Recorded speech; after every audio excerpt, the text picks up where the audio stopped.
आज तक रेडियो सुनता है सारा जहां। वो कहावत आपने जरूर सुनी होगी, भूखे पेट भजन न होए गोपाला। हम सब लोग जानते हैं कि कोई काम करना तो दूर, खाली पेट भजन करने में भी मन नहीं लगता।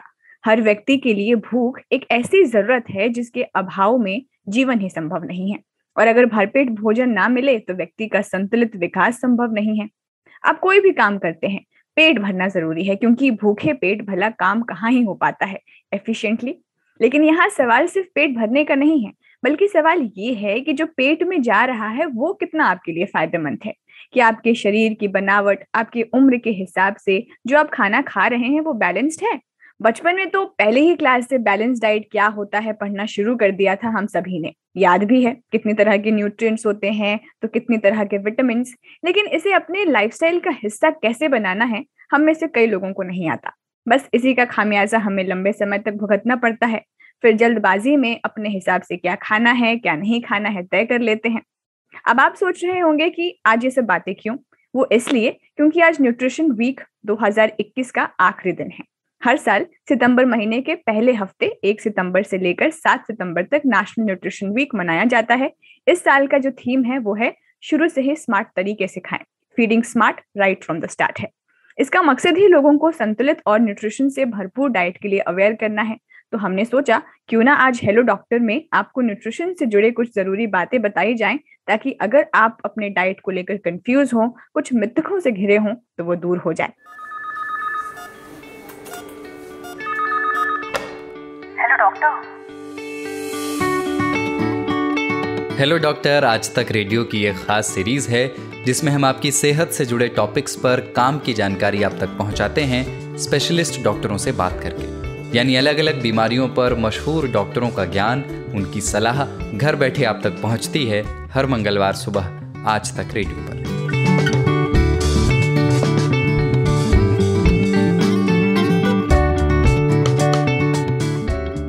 नमस्कार, मेरा नाम है खुशबू। आप सुन रहे हैं आज तक रेडियो पर hello doctor. Global nutrition report 2020 में कहा गया है कि भारत उन 88 देशों में शामिल है जिनके 2025 तक ग्लोबल न्यूट्रिशन टारगेट से चूकने की संभावना है। फिर the state of and nutrition in the world 2021 के हिसाब से दुनिया में लगभग 3 लोगों में से एक यानी 2.37 मिलियन के पास 2020 में पर्याप्त भोजन नहीं था। यह सिर्फ एक साल में लगभग 300 मिलियन लोगों की बढ़ोतरी है। अब आप ये सोचिए कि इतने खाली पेट या कुपोषित जनसंख्या किस प्रकार राष्ट्रीय विकास में योगदान दे सकती है। खैर, अब आगे बढ़ते हैं और जानते हैं अपने एक्सपर्ट से कि कैसे एक होलसम डाइट अपने उम्र, अपने फिजिकल अपीयरेंस को देखते हुए हम अपने लाइफस्टाइल का हिस्सा बना सकते हैं। इसके लिए हमारे साथ हैं चीफ क्लिनिकल न्यूट्रिशनिस्ट और सीके बिरला हॉस्पिटल में HOD of nutrition and dietetics doctor Prachi Jain. तो बहुत बहुत स्वागत है डॉक्टर प्राची जैन आपका आज तक रेडियो पर। Thank you Khushboo, thank you for the opportunity. तो प्राची मैम, सबसे पहले जो है हम बात न्यूट्रिशन वीक 2021 का जो थीम है वो ये है कि feeding smart right from the start. तो देखकर तो यही है इस थीम का मतलब, मैं समझ पा रही हूँ कि बच्चों के लिए खासकर ये थीम जो है 2021 में रखा गया है। तो शुरुआत हम अपने टॉपिक की बच्चों के न्यूट्रिशन से ही करते हैं कि बच्चों के न्यूट्रिशन को लेकर जो है कितना मुश्किल होता है बच्चों के न्यूट्रिशन को ध्यान रखना। और अभी फिलहाल पैंडेमिक के दौर में या फिर ओवरऑल पैंडेमिक पोस्ट कोविड के बाद भी बच्चों के न्यूट्रिशन को लेकर किस तरह के अप्रोच की जरूरत आपको दिखाई देती है और क्यों इतना मुश्किल होता है बच्चों के न्यूट्रिशन का ख्याल रखना। Right, very interesting question Khushboo. Actually feeding smart right from the start का मतलब है कि बच्चों से ही, या हम कह सकते हैं कि खाली बच्चों से नहीं, न्यूट्रिशन की इम्पोर्टेंस है हमारी लाइफ में जब हम पैदा भी नहीं होते, बिफोर बर्थ ऑल्सो। तो जब first we need to know what is the starting point. जब हमने बर्थ ले लिया है वो हमारा स्टार्टिंग पॉइंट है, या जब हम मदर के वूम्ब में है, जब हम प्रेग्नेंट है तब वो हमारा स्टार्टिंग पॉइंट है, या जब हम प्रेगनेंसी कंसीव करने के लिए एफर्ट्स कर रहे हैं वो हमारा स्टार्टिंग पॉइंट है। तो बेसिकली जब भी हम एक नई लाइफ को अपने अंदर लेने की कोशिश कर रहे हैं या हम कंसीव करने की कोशिश कर रहे हैं, न्यूट्रिशन सबसे इम्पोर्टेंट है। न्यूट्रिशन डिजीज कंडीशन में बच्चों के लिए, इनफैक्ट आई विल से कि हर स्टेज में इम्पोर्टेंट इम्पोर्टेंट है। एक पर्टिकुलर स्टेट खाली बच्चों के लिए नहीं, it is important for the disease condition, it is important for adult, it is important for adolescent. तो ये हर एज में इम्पोर्टेंट है, लेकिन बच्चों के लिए स्पेशली फोकस इसलिए किया गया है क्योंकि अगर हमारी ग्रोथ वहीं से स्टार्ट होती है, once we give the birth, तो अगर हमारा तभी न्यूट्रिशनल स्टेटस अच्छा नहीं है, देन हमारी जो इम्यूनिटी है वो बहुत वीक होती चली जाती है। जिससे के लिए सबसे पहले इम्पोर्टेंट है कि जब एक प्रेग्नेंट होती है लेडी, जब एक माँ बनने वाली होती है, तभी उसे बहुत अच्छा पौष्टिक आहार दिया जाए। अच्छे पौष्टिक आहार की डेफिनेशन क्या होती है? जिसमें सारे न्यूट्रिएंट्स संतुलित मात्रा में हो और जितना उनको आवश्यक है उतना, जिसे हम कहते हैं एडुक्वेट न्यूट्रिशन। एडुक्वेट न्यूट्रिशन किसी को भी, चाहे वो बच्चा हो, चाहे वो बूढ़ा है, चाहे वो एडोलेसेंट लड़की है, चाहे वो डायबिटिक है, प्रेग्नेंट है, या दूध पिलाने वाली अवस्था में माँ है, जिसे कि हम कहते हैं स्तनपान कराने की स्थिति में है, अगर सभी के लिए एडुक्वेट न्यूट्रिशन होना जरूरी है, लेकिन सभी की रिक्वायरमेंट अलग अलग होती है। तो एडुक्वेट न्यूट्रिशन के लिए सबसे पहले आपको अपना जो खाना है वो बैलेंस करना होगा। बैलेंस करने के लिए सबसे पहले आपको सारे फूड ग्रुप्स का इन्वॉल्वमेंट करना होगा अपने खाने में। जैसे कि आपके खाने में अनाज की मात्रा जरूर होनी चाहिए। आपको प्रोटीन्स, चाहे आप दाल से लें, चाहे आप अंडे से लें, चाहे आप नॉनवेज से लें, किसी भी तरीके से दाल आपके खाने में या प्रोटीन्स आपके खाने में होना चाहिए। उसी तरह से आपके खाने में सीजनल फ्रूट्स, सीजनल वेजिटेबल्स आपके खाने में होना चाहिए। दूध और दूध से बनी हुई चीजें आपके खाने में होना चाहिए। तो बेसिकली ये 5 चीजें आपके खाने में जरूर होनी चाहिए। तो अगर हम बच्चों की बात करें, तो जब हम डिलीवर करते हैं बेबी, तो 6 महीने तक, मिनिमम 6 महीने तक हम बोलते हैं ब्रेस्ट फीडिंग इज इम्पोर्टेंट। आपको बच्चे को माँ का दूध ही पिलाया जाए, क्योंकि वो सबसे सेफ, सबसे इम्पोर्टेंट है, क्योंकि उसको लेने के बाद एक इम्यूनिटी जो बच्चे में डेवलप होती है कोलेस्ट्रम के बाद, कोलेस्ट्रम सिक्रीट माँ के दूध से होता है, तो it is very rich in protein. और अगर आपने देखा होगा, नोटिस किया होगा कि इतने छोटे बच्चे को हम कभी भी पानी वगैरह भी नहीं पिलाते, तो वो दूध की जो मात्रा होती है या दूध की जो कंसिस्टेंसी होती है वो इस तरीके की होती है कि वो बच्चे को खाली पोषण का ही काम नहीं करती, इनफैक्ट वो पानी की रिक्वायरमेंट को भी पूरा करती है। तो 6 महीने तक के बच्चों के लिए as per the WHO guidelines और as per the breast feeding guidelines we have to, हमें अपने बच्चे को एक्सक्लूसिवली ब्रेस्ट फीड 6 महीने तक कराना ही होता है। तो माँ का दूध बच्चे के लिए बहुत इंपॉर्टेंट है। जैसे जैसे बच्चा 6 महीने से 1 साल तक की उम्र में आता है, तब हमें धीरे धीरे बाहर की चीजें यानी कि दाल का पानी, चावल का पानी, मैश्ड पोटैटोज, मैश्ड बनाना, इस तरीके की चीजें इंक्लूड करनी चाहिए अलोंग विद द माँ के दूध के साथ। तो ये सारी चीजों का मिश्रित पोषण उन्हें देना चाहिए, जिससे कि, क्योंकि बच्चे की जैसे ग्रोथ होती है ऐसे ऐसे उसकी रिक्वायरमेंट बढ़ जाती है। फिर 1 से 3 इयर्स के बेबी की अगर हम बात करें, तो अगेन क्योंकि बच्चे का मोटर स्किल्स, पकड़ने की क्षमता बढ़ने लगती है, बच्चा घुटनों के बल से चलते चलते धीरे धीरे आपको चलने की कोशिश करता है, तो इस तरीके से धीरे धीरे बच्चे की रिक्वायरमेंट्स बढ़ती रहती है। तो हर एज में ही ऐसे ही आपको संतुलित पौष्टिक आहार लेना है। लेकिन बच्चों के केस में, जैसे आपने बोला, ये थोड़ा सा मुश्किल इसलिए हो जाता है क्योंकि इतने छोटे बच्चे आपको अपना टेस्ट नहीं बता पाते, या उनके अपने अलग प्रेफरेंसेस होते हैं जिनको वो व्यक्त नहीं कर पाते। तो आपको वैरायटी देना पड़ता है बच्चों को। मतलब बच्चों के लिए आपको ऐसा खाना बनाना होता है जो पहले उनको आंखों से देखकर सुंदर लगे और उसके बाद वो खाएं। जैसे कि कुछ बच्चे अगर वेजिटेबल्स नहीं खाते हैं, तो आप उनको सूप की फॉर्म में दे सकते हैं, आप उन्हें बेक्ड फॉर्म में कटलेट्स बनाकर दे सकते हैं। तो you have to find different recipes for the kids. तो आपको बच्चों के लिए थोड़ा सा मेहनत करने की जरूरत है, और हर बच्चा अलग होता है, तो आपको उसके लिए अपने डाइटिशियन से डिटेल में परामर्श की जरूरत है। जी डॉक्टर, अब जैसे कि आप बैलेंस डाइट के बारे में बता रही थी, और आपने ये भी कहा कि एज वाइज जो है ये बदलती रहेंगी चीजें, बैलेंस डाइट एज के हिसाब से। तो मैं आपसे यहाँ पे ये सवाल पूछना चाहती हूँ कि age wise for all age groups, जो बैलेंस डाइट है उसमें क्या ऐसी जरूरी चीजें हैं जो हमें एज के हिसाब से अपने डाइट में इंक्लूड करने की जरूरत है? बिल्कुल, सभी एज ग्रुप में 5 हमारे जो पोषक तत्व हैं, जो फूड ग्रुप्स हैं, वो इंक्लूड होने चाहिए। अब अगर आप एडोलेसेंट की बात करें तो एडोलेसेंट एक ऐसी एज होती है जो हमारे टीन एज होती है। 13 साल से लेके 18 साल 18 से 19 साल तक की उम्र चलती है। इस उम्र में बच्चों का डेवलपमेंट, फिजियोलॉजिकल डेवलपमेंट बहुत ज्यादा होता है, शारीरिक तौर पे, मानसिक तौर पे, इमोशनली तौर पे, और बच्चे थोड़ा सा सोशल होने लगते हैं। इस टाइम पे बच्चों की हाइट, वेट भी थोड़ा बढ़ता है। तो अगर हम एज वाइज लें कि जब तक बच्चा 13 साल से कम है, तब तक तो हम धीरे धीरे उसके हाइट के अकॉर्डिंग कितना वेट होना चाहिए, बच्चा कितना खा रहा है, हम उस हिसाब से धीरे धीरे उसके डेवलपमेंट के हिसाब से दे रहे हैं। लेकिन एडोलेसेंट टाइम पे लड़कियों के लिए भी और लड़कों के लिए भी न्यूट्रिशन बहुत इसलिए इंपॉर्टेंट करता है क्योंकि लड़कियों को पीरियड्स हर महीने जो मेंस्ट्रुएशन होता है उसकी वजह से उनको बहुत सारे न्यूट्रिएंट्स की कमी हो जाती है, जैसे आयरन की कमी होना, हीमोग्लोबिन की कमी होना। तो इन सारी चीजों के डेवलपमेंट के लिए और कमी ना हो, आपको पौष्टिक संतुलित आहार लेना है, जिसमें कि आपके एक पोर्शन आपके खाने में अनाज होना चाहिए, एक पोर्शन आपके खाने में प्रोटीन्स की कोई भी चीज, अगर आप वेजिटेरियन है तो आप वेजिटेरियन प्रोटीन खाइए, दालें खाइए, नट्स खाइए, सोया खाइए, पनीर खाइए, दूध और दूध वाली चीजें लीजिए। और अगर आप नॉन वेजिटेरियन हैं तो आप अंडा, पनीर, कोई भी व्हाइट मीट इजीली आप चूज कर सकते हैं। साथ में सीजनल फ्रूट्स और वेजिटेबल्स की इम्पोर्टेंस बहुत ज्यादा है क्योंकि सीजनल फ्रूट्स और वेजिटेबल्स में विटामिन, मिनरल्स और फाइबर पाए जाते हैं। अगर हम ये संतुलित मात्रा में नहीं लेते तो किसी न किसी न्यूट्रिएंट की, पोषक तत्व की कमी की वजह से हमें डेफिशिएंसीज हो जाती हैं बॉडी में। मतलब कि अगर मेरे शरीर में कैल्शियम प्रॉपर नहीं गया तो मेरी बोन्स कमजोर हो जाएंगी, और कैल्शियम के एब्जॉर्प्शन के लिए विटामिन डी चाहिए। तो ऐसे बहुत सारे पोषक तत्व हैं जिसकी डिपेंडेंस एक न्यूट्रिएंट के अलावा दूसरे न्यूट्रिएंट पे है। तो एक आम इंसान के लिए ये समझना मुश्किल है कि मैं आयरन खाऊं, कि मैं कैल्शियम खाऊं, कि मैं विटामिन डी खाऊं।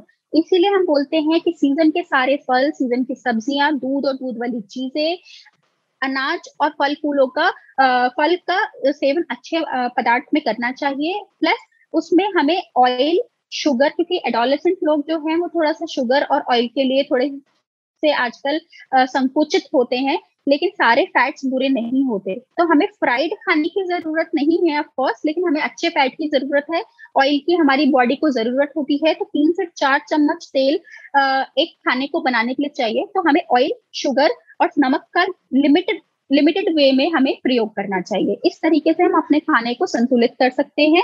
यही न्यूट्रिएंट सारी अवस्थाओं में, सारी स्टेजेस ऑफ लाइफ में चाहिए।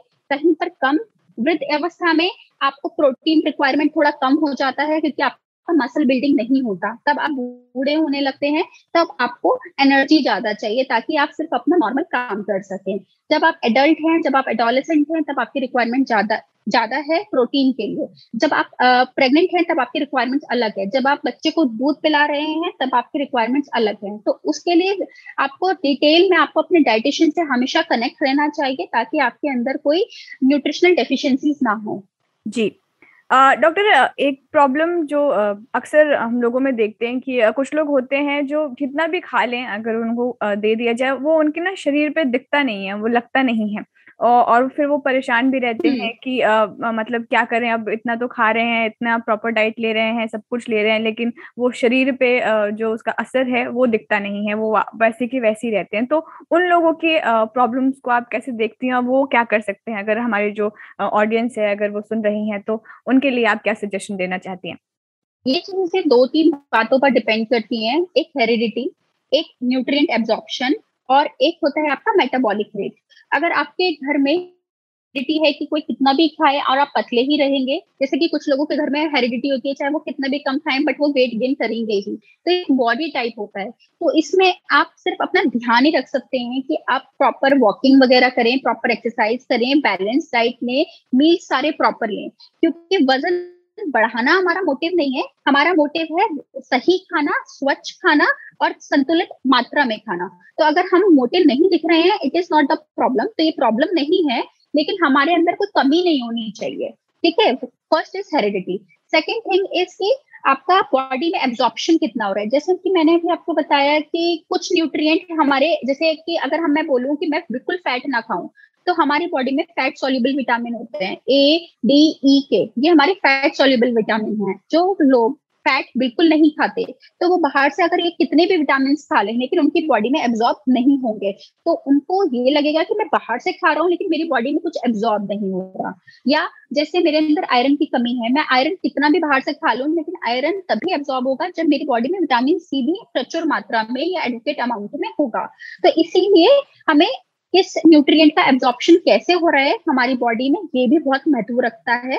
तो इसीलिए हमें ये भी फोकस करके खाना चाहिए कि हम क्या खा रहे हैं, किस वक्त खा रहे हैं, कितना खा रहे हैं, और इसके साथ हमें किस चीज को मेल हमारा ज्यादा अच्छा बैठता है। थर्ड थिंग है हमारा, जैसे मैंने आपको बताया, मेटाबॉलिज्म। किसी इंसान का मेटाबॉलिज्म बहुत हाई होता है, मतलब कोई भी काम को करने के लिए, मतलब जैसे मैं सपोज सांस ले रही हूँ, तो मेरे को सपोज सांस लेने में मेरी 2 कैलोरीज खर्च हो रही है, लेकिन जिसका मेटाबॉलिज्म ज्यादा है उसकी सांस लेने में 5 कैलोरीज खर्च हो रही है। तो ऑब्वियसली अगर हम दोनों 2000 कैलोरी खा रहे हैं, लेकिन मेरे सांस लेने में 2 कैलोरी खर्च हो रहा है और दूसरे इंसान का 5 कैलोरी खर्च हो रहा है, तो मतलब वो मुझसे 2.5 गुना ज्यादा कैलोरीज खर्च कर रहा है। तो ये मेटाबॉलिज्म पे डिपेंड करता है। तो ये सारे कुछ एनवायरमेंटल फैक्टर्स होते हैं, आपका ईटिंग लाइफस्टाइल होता है, आपका रहन सहन का तरीका होता है, आपके घर में या आपके आसपास के वातावरण में स्ट्रेस कितना है, ये सारी चीजों पे भी, आप कैसे दिखते हैं, आपकी पर्सनैलिटी कैसी है और आप क्या खा रहे हैं, ये सब उन चीजों पे भी थोड़ा डिपेंड करता है। जी, ठीक है डॉक्टर। अभी जैसे कोविड पैंडेमिक की अगर हम बात करें तो इस बीच ऐसी कई बीमारियां जो हैं बहुत सीवियर उन्होंने रूप लिया है अपना, जैसे खासकर हार्ट अटैक के बारे में कई स्टडीज आई हैं कोविड से रिलेटेड। तो ये जो हार्ट अटैक के केसेस बढ़ रहे हैं, ऐसे में इन पेशेंट्स को खासकर किन चीज़ों को खाना चाहिए वो हेल्दी लाइफस्टाइल मेंटेन करने के लिए? आपसे बस एक शॉर्ट में इसे समझना चाहूंगी। एक्चुअली हार्ट अटैक के भी बहुत सारे रीजंस हैं। आजकल यंगस्टर्स को, जैसे आपने बोला कि बिल्कुल सही बोला, कि आजकल बहुत ज्यादा पाया जा रहा है, क्योंकि यंगस्टर्स ही ज्यादातर अनहेल्दी खाते हैं, जंक्स खाते हैं, रेडी टू ईट खाते हैं। कोई फिक्स टाइम नहीं होता, कोई फिक्स रूटीन नहीं होता, जब मन चाहा तब खाया, जितना मन चाहा तब खाया। अनहेल्दी लाइफस्टाइल है, रात रात भर जागना, सुबह देर तक सोना, या कभी भी सो जाना, या ऑफिस आवर्स की वजह से अपने लाइफ को डिस्टर्ब कर देना, अपने डेली रूटीन को डिस्टर्ब कर देना, या किसी भी चीज का अपने ऊपर स्ट्रेस बहुत ज्यादा ले लेना। तो इन सब कारणों की वजह से, या फिर बहुत ज्यादा आजकल फैशन में है, स्टेटस सिंबल है स्मोकिंग, ड्रिंकिंग और टोबैको। तो आजकल यंगस्टर्स जो है इन सब अनहेल्दी चीजों में, रिक्वायर्ड चीजों में पड़ चुके हैं, जिसकी वजह से बॉडी में टॉक्सिन्स क्रिएट करते हैं। और टॉक्सिन्स अगर आपकी बॉडी में क्रिएट हो जाते हैं तो ये किसी भी घातक, स्मोकिंग से, जैसे कि मैंने आपको बताया कि लंग्स आपके अफेक्ट हो सकते हैं, तो ये सारी चीजें आपकी हो जाती हैं। तो अगर आपको हार्ट अटैक से बचना है तो सिंपल लो फैट, लो कोलेस्ट्रॉल, हाई फाइबर डाइट खानी चाहिए। लो फैट का मतलब ये नहीं है कि आपको फैट बिल्कुल नहीं खाना, मैंने बोला अच्छे वाला फैट खाना है। अच्छे वाला फैट जैसे कि हमारे ऑयल सीड्स होते हैं, जैसे कि तिल हो गया, पंपकिन सीड हो गया, चिया सीड्स हो गया, इन सब चीजों में अच्छे वाला फैट होता है। बादाम में, अखरोट में हमें नट्स खाने चाहिए जिससे कि हमें अच्छे वाला फैट मिले।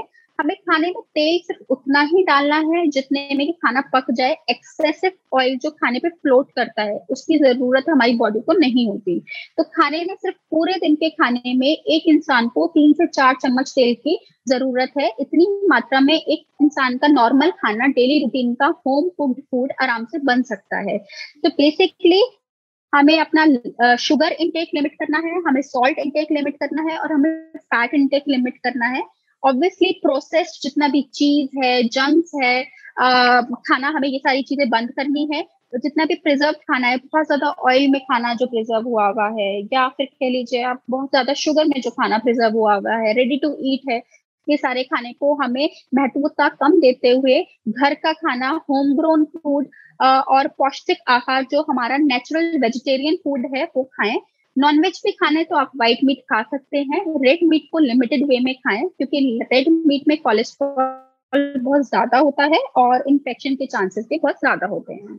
जी डॉक्टर, जब न्यूट्रिशन की बात होती है तो फोर्टिफिकेशन ऑफ फूड की भी बात आती है।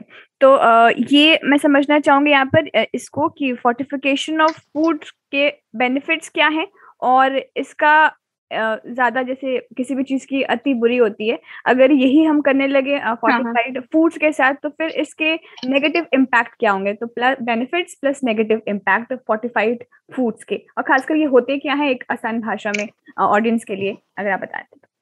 एक्चुअली फोर्टिफिकेशन का मतलब होता है किसी भी चीज को बाहर से उस खाने में जो हमारे पास अवेलेबल है उसमें डालना। ये इंडियन गवर्नमेंट ने एक इनिशिएटिव लिया था, एक अभियान स्टार्ट किया था ईट राइट इंडिया 2017 में, जिसके अंतर्गत नेशनल हेल्थ पॉलिसी के अंतर्गत इंडियन गवर्नमेंट ने बहुत सारे प्रोग्राम्स जो हैं वो चलाए थे, जैसे आयुष्मान भारत, पोषण अभियान, एनीमिया मुक्त भारत और स्वच्छ भारत। उसी में से भी एक फोर्टिफिकेशन का पार्ट है। फोर्टिफिकेशन इसलिए भारत सरकार का ये इनिशिएटिव है कि फोर्टिफाई करके चीजें हम अपनी जनता को दें, जिससे कि माइक्रोन्यूट्रिएंट डेफिशिएंसीज जो है, मैक्रोन्यूट्रिएंट हो गया कार्बोहाइड्रेट, प्रोटीन, फैट, इसके बारे में आज की जनता को फिर भी थोड़ा पता है, ठीक है, आज के लोगों को ज्यादा पता है। लेकिन माइक्रोन्यूट्रिएंट जैसे कि आयरन की कमी हो जाना, विटामिन ए की कमी हो जाना, विटामिन डी की कमी हो जाना, इन सब चीजों की कमियां आज के टाइम पे बहुत ज्यादा पाई गई हैं एज पर द रिसर्चेस। इसीलिए भारत सरकार ने इसको बाहर से ही फोर्टिफाई करके हमारे खाने में डाल दिया गया है। जैसे कि अगर आप रिसेंटली देखें तो आप दूध का पैकेट अगर देखेंगे तो प्लस और एफ का मार्क आप देखेंगे, दैट मीन्स उसमें बाहर से प्लस मीन्स एडिशन किया है, एफ मतलब फोर्टिफाई किया है। दूध के पैकेट में विटामिन ए और विटामिन डी बाहर से डाला है, क्योंकि आज कि 90% पॉपुलेशन विटामिन डी डेफिशिएंट होती है, क्योंकि धूप में बाहर घूमना, हमें सनराइजेस हो जाते हैं, स्किन की प्रॉब्लम्स हो जाती हैं, तो आज के टाइम पे विटामिन डी लोगों को नहीं मिलता है प्रॉपर। फिर ऑयल में गवर्नमेंट ने उसे फोर्टिफिकेशन किया है विटामिन ए और विटामिन डी का, जिससे कि खाली फैट ना जाए लेकिन फैट सोल्यूबल विटामिन भी डाल दिए हैं, जो कि मैंने आपको बताए थे ए डी ई के फैट सोल्यूबल विटामिन होते हैं। तो गवर्नमेंट ने फैट के साथ साथ उसमें ए और डी भी फोर्टिफाई कर दिया गया है। यहाँ तक कि आटे में भी अगर आप बिलीव करेंगे कि लोगों के अंदर आयरन की कमी ना हो, हीमोग्लोबिन ठीक रहे, इसलिए गवर्नमेंट ने आयरन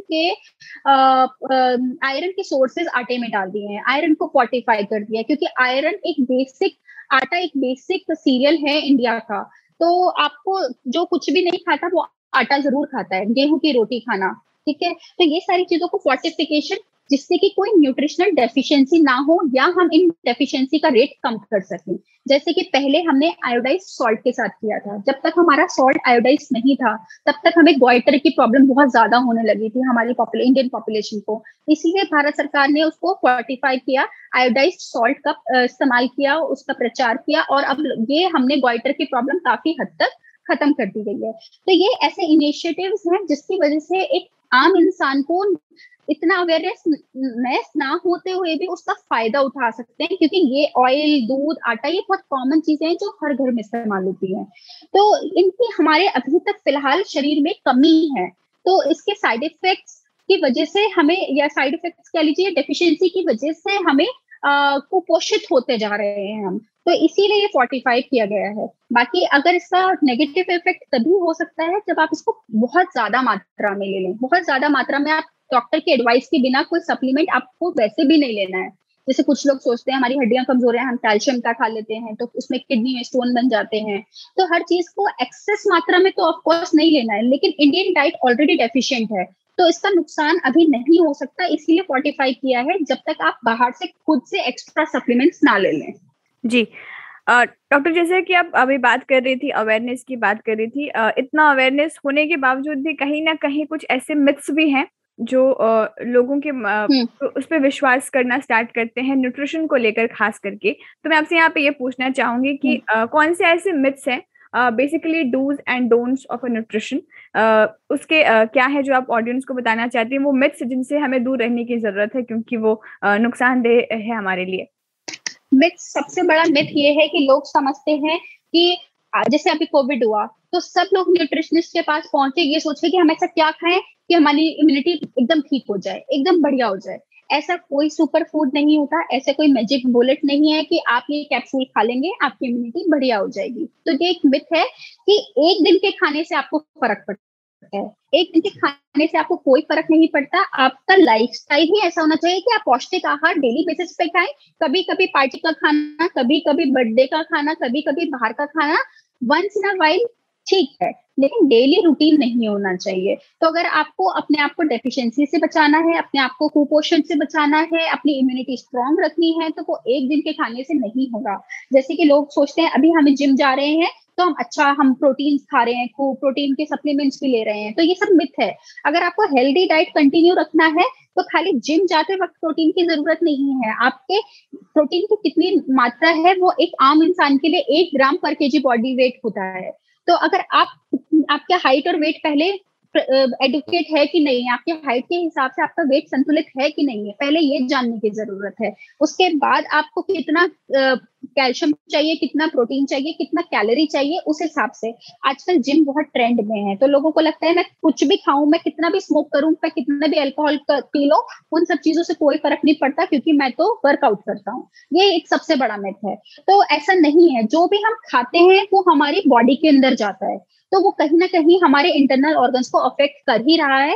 ऐसा नहीं है कि अगर आप जिम कर लेंगे या वर्कआउट कर लेंगे तो आपका कोई नुकसान नहीं होगा कि जो आप खा रहे हैं। इसीलिए संतुलित खाना खाना, साफ स्वच्छ खाना खाना, सही खाना खाना, अडल्ट्रेशन ना हो ऐसा खाना खाना, और जो एडुकेट हो सारे फूड ग्रुप्स में, ये खाना खाना जरूरी है आपके लिए।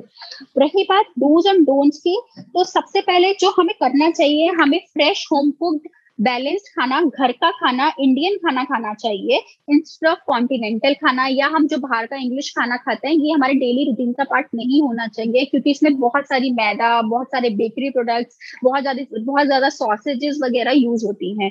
तो ये इंडियन पीपल के लिए उतना एफिशिएंट, उतना सही नहीं है।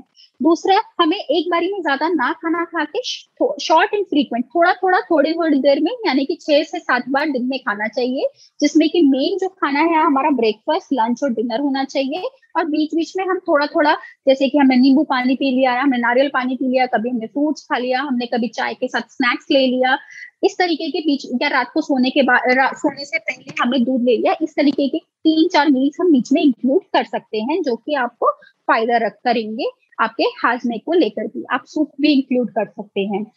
बाकी आपका है कि आपको सारे न्यूट्रिएंट्स, फूड ग्रुप्स, जैसे मैंने बताया, बार बार मैं बता चुकी हूँ, अनाज, दालें, दूध और दूध वाली चीजें, फल, सब्जियां, ये सारी चीजें आपको अपने खाने में इंक्लूड करनी ही चाहिए। आपको सॉल्ट, शुगर और ऑयल को लिमिट करना है। और डोंट्स की बात अगर हम कहें तो हमें प्रोसेस्ड फूड को अवॉइड करना है, हमें ट्रांस फैट को या फ्राइड फूड को या जो अनहेल्दी फैट है हमें उसे बिल्कुल अवॉइड करना है। मैदा को हमें लिमिट करना है। स्मोकिंग, ड्रिंकिंग, टबैको को हमें बिल्कुल भी नहीं लेना है। और जितना भी ज्यादा अनहेल्दी, प्रिजर्व्ड और पैक्ड फूड है हमें उससे दूर रहने की कोशिश करनी चाहिए। ओके, तो डॉक्टर कुल मिलाकर ये कि एक बैलेंस डाइट, चाहे वो सीजनल हम लोग लेकर चले, या लेकिन जब भी हम कोई भी चीजें डिसाइड करें तो उसमें डॉक्टर की सलाह बहुत जरूरी है। ये नहीं कि आपने खुद से तय कर लिया और आपने खाना स्टार्ट कर दिया, राइट? ओके, जी डॉक्टर, सो बहुत बहुत शुक्रिया डॉक्टर आपका हमसे बातचीत करने के लिए, इतने डिटेल में और इतनी अच्छी जानकारी देने के लिए हमारे ऑडियंस को। तो बहुत बहुत शुक्रिया doctor. Thank you Khushboo. I hope कि जिस तरीके की जानकारी मैंने आप लोगों को दी है, आप अपनी डाइटिशियन से जरूर संपर्क में आएंगे। और हर अवस्था में, हर एज में अलग अलग खाना जरूरी है, लेकिन घर का बना पौष्टिक खाना, वेल बैलेंस डाइट जरूरी है। Thank you.